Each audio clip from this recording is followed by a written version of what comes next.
Veníamos hablando, hicimos un recorrido durante los últimos programas alrededor de cuáles eran los fenómenos de esclavitud contemporánea y cómo llegamos hasta acá también a través de la construcción de la razón instrumental, de la razón moderna, de qué excluye, qué incluye, qué tuvo que quedar afuera como definición incluso más propia de la razón que definirla por la positiva, por aquello que le daría una presunta identidad, se define por lo que excluye, por lo que deja fuera y por lo que sería lo irracional.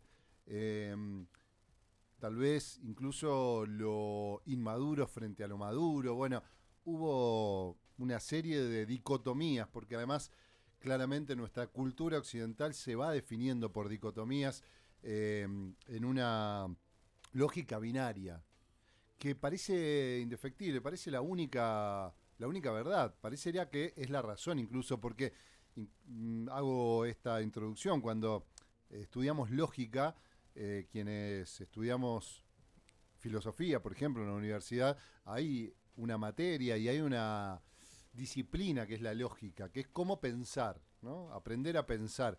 Y la lógica, por lo menos en la historia de Occidente, ha ido tomando ese cariz, que es una modalidad binaria, una lógica de dicotomía. ¿Es o no es? Es la lógica aristotélica, la que creó Aristóteles y que se mantuvo durante más de 2000 años en nuestra cultura. Y aunque nos creamos muy evolucionados, muy modernitos o posmodernos, evidentemente la tenemos muy presente. Algo no puede ser y no ser al mismo tiempo. Si algo es A, no puede ser no A al mismo tiempo. Bueno, esa es una lógica que excluye la posibilidad de la contradicción. De hecho, se llama el tercero excluido, de no contradicción.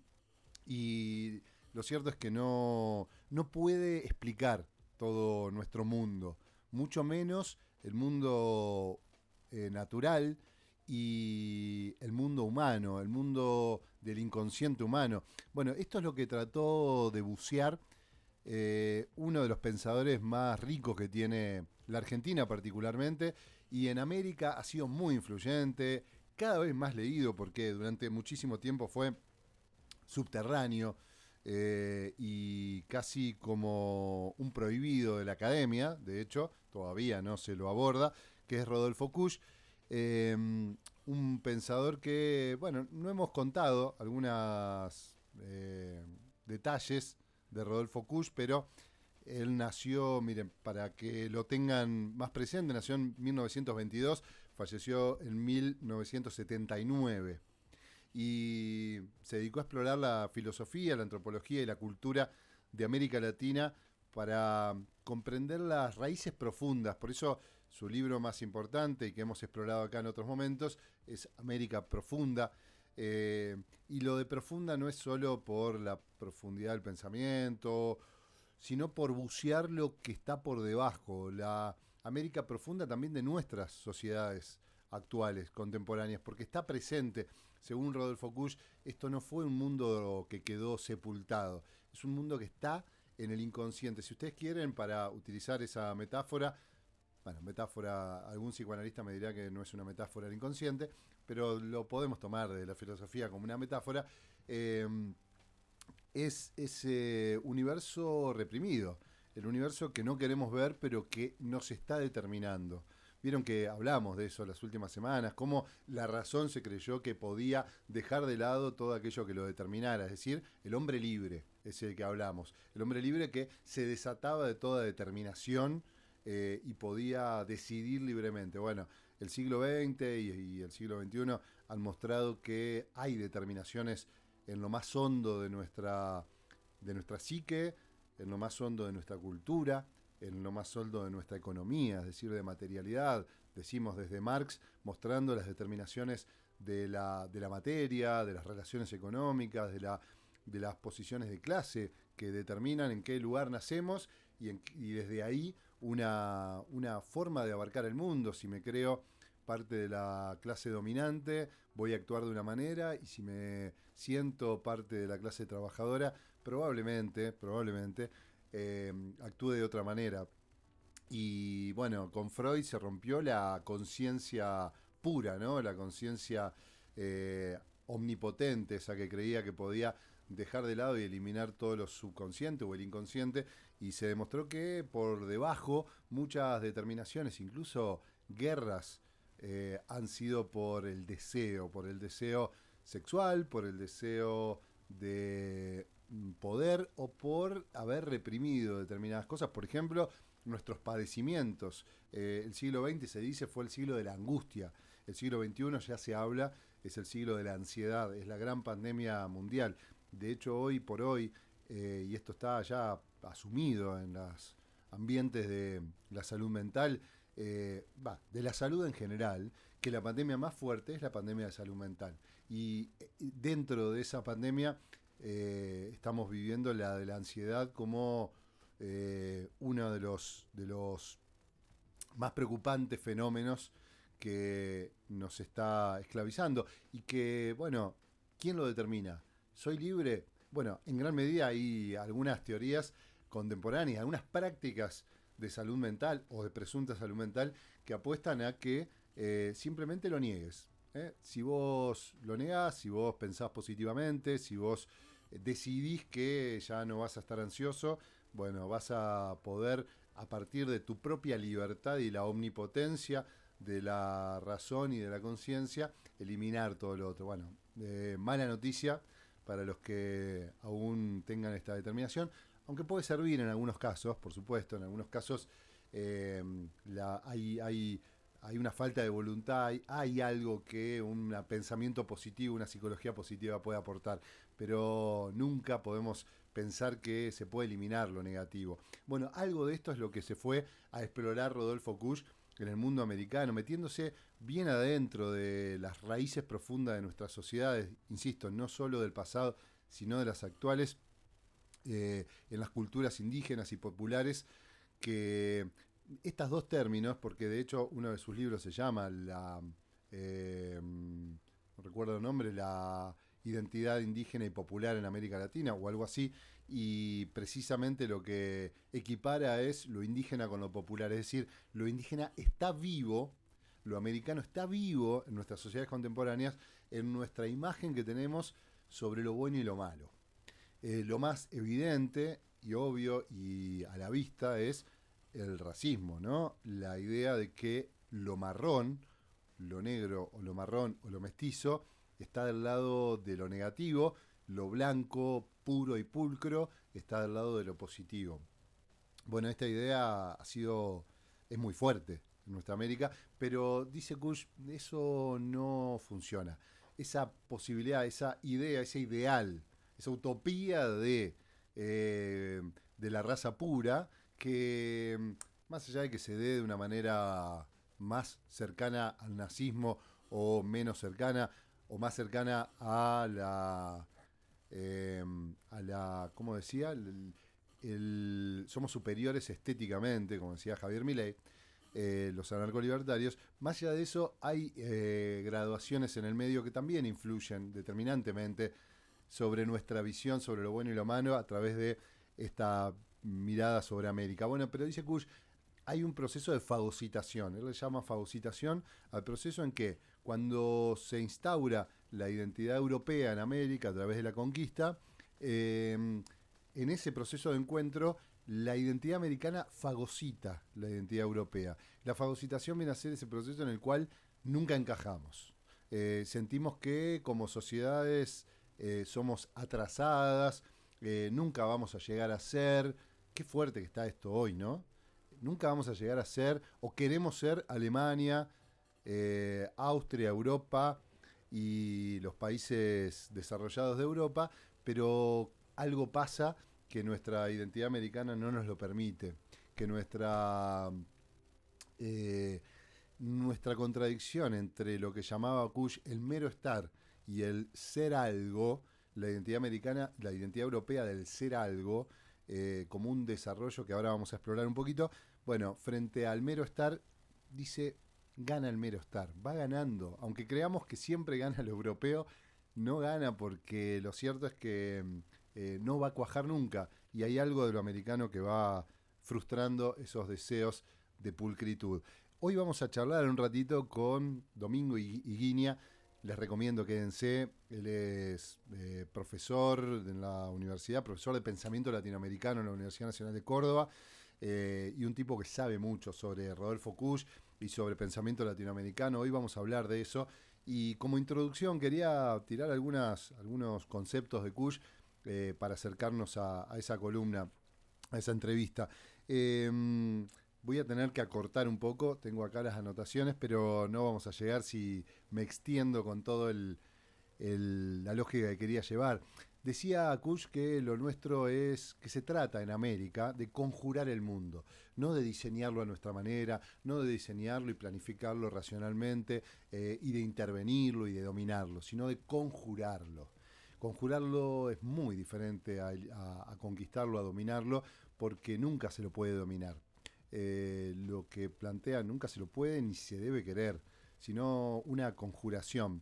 De hecho, para el Amauta, para los sabios, para quienes trajeron la enseñanza, a los incas, por ejemplo, no hubo creación del mundo, sino una conjuración. La historia, como está contada en el calendario, en la creación del mundo, según los amautas, según la herencia del conocimiento andino, eh, no creó el mundo, sino que vino a conjurar el caos. El universo era caos y le dio orden, y el orden se lo da el calendario, ¿no? Lo habíamos dicho la otra vez, el círculo mágico, que es ni más ni menos que la chacana, el otorgamiento de la chacana como orden para el caos. El mundo ya existía, el universo ya existía, pero lo que viene a traer es orden, un orden que estableció Viracocha a través de ese mandala, el círculo mágico o la chacana, como decíamos. Y hay que conjurar las fuerzas del cosmos para obtener el fruto y alimento para la comunidad. Eso es el ser humano para el mundo americano. Hombres y mujeres arrojados para obtener el fruto y alimentar a la comunidad. De eso se trata el AINI como esquema de organización de la comunidad, de la reciprocidad. Ese orden es un orden de círculo mágico y en el cual la economía y toda nuestra acción está dada para el cuidado común, para cuidar de nuestra comunidad. De eso vamos a hablar en un ratito con Domingo. Eh, a ver, hablamos del mero estar, pensamos cuáles son nuestros adoratorios, decía Rodolfo Kusch, cuáles son, ahí ponemos nuestra identidad, nuestro modo, dice, que trazamos el ídolo en la piedra, en el llano o en el cerro, su itinerario interior. Bueno, eh, una prevención ante la ira de Dios. Vamos a saltear, les pido paciencia porque quiero sí entrar en cerrarlo por lo menos y no quedarnos a mitad de camino. Eh, hablé del AILU, que es esta comunidad agraria, este orden que tiene la comunidad en el mundo andino, una estructura básica que tiene todo el imperio, porque es la misma estructura la que se sostiene en una comunidad pequeña y que va abriéndose en círculos con el mismo esquema. Ustedes saben que, por ejemplo, todo el imperio incaico estaba diseñado con la forma de la chacana. Aún cuando uno encuentra en el Cusco el pequeño orden, va a encontrar el orden de la chacana, pero cuando se va al orden más grande de todo el imperio está ordenado también según el orden de la chacana. Eh, bueno, para regular la obtención del alimento, la estructura básica de todo el imperio. Una economía de amparo. Este es el tema con el que vamos a abordar un ratito con Domingo. Una economía de amparo frente a nuestra economía del desamparo, decía Rodolfo Kusch. Eh, quiero llegar a avanzar un poquitito más, si me permiten esta digresión, así buscamos en las anotaciones. Eh, Vamos a buscar en el comercio y en el mercader nuestra idea de industria, nuestra idea de economía, como para introducir también lo que vamos a charlar un ratito. La industria, según nuestro mundo actual, nuestro mundo occidental, es un mundo de depósito de materias primas, decía Rodolfo Kusch, lo analizaba en esos términos. La razón es un culto al hombre, se identifica con el bien fuera de la muralla el mal, porque describía la creación de la ciudad, que es determinante en la creación de la razón moderna, de la razón occidental. Cuando se crea la ciudad amurallada, se crea esta idea de que todo lo que está afuera es el mal. Y por eso permite, esa idea tan material, esa construcción material, crea una idea interior, una idea en la mente, que es la mente amurallada. Tenemos que construir una interioridad y llegamos finalmente a esa idea de Descartes de pienso luego existo, es decir, solo adentro de mi mente puedo encontrar la verdad. Bueno, Calvino habla de esto, ¿no? Rodolfo Kusch, porque hoy esto es vital, que entendamos que estamos viviendo las consecuencias de la razón del mundo luterano, de Calvino y de este universo protestante, ¿no? La razón protestante, que es la razón anglosajona, la que se impuso en Inglaterra, en Estados Unidos, y creó el capitalismo, hoy está tratando de llevar también nuestros pueblos a ese límite, Ya vamos a entender por qué. La reforma calvinista, luterana de la religión cristiana preparan psicológicamente al individuo, dice Kusch, para el capitalismo. Sentirse insignificante, subordinar, de hecho está esa idea, ¿no? Bueno, quienes puedan explorar en La razón protestante, hay el libro más famoso de Max Weber alrededor de esto, subordinar su vida, la vida es insignificante y solo se dignifica trabajando, entregando la vida porque hay un sujeto insignificante en ese sentido. La moral protestante, dice Kusch, es el reglamento del buen ciudadano. La vida virtuosa es el esfuerzo incesante. El éxito es la salvación. Estamos resumiendo lo que es la moral protestante y el capitalismo, pero nace de esa idea. En los protestantes, el éxito es la manera de llegar al cielo, de obtener la redención. El éxito a través del trabajo es la salvación, a través del esfuerzo incesante. Bueno, en esa moral burguesa aparece la máquina, dice Kusch. O sea, la moral mueve a los hombres en las calles. Es como dos imágenes que van juntas, que se construyen juntas, ¿no? Hasta ahí no había existido la máquina como desarrollo. Bueno, la máquina se crea a partir de la moral protestante porque mueve a los hombres en las calles, es decir, es una idea prefigurativa que dice los hombres tienen que dedicarse a trabajar y trabajar y trabajar, y la máquina mueve el acero en la fábrica.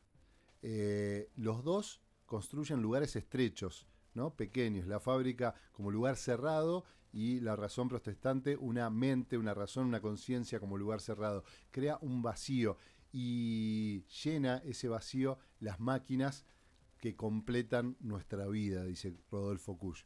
El ingeniero moraliza objetos y el juez y el policía moraliza a los individuos. En la ciudad, la libertad se reduce a votar y comerciar, decía Rodolfo Kusch en los años 50, no es de 2024. Nunca como salvación interior, es decir, la libertad siempre es la libertad de mover productos, de mover cosas y nunca la salvación interior.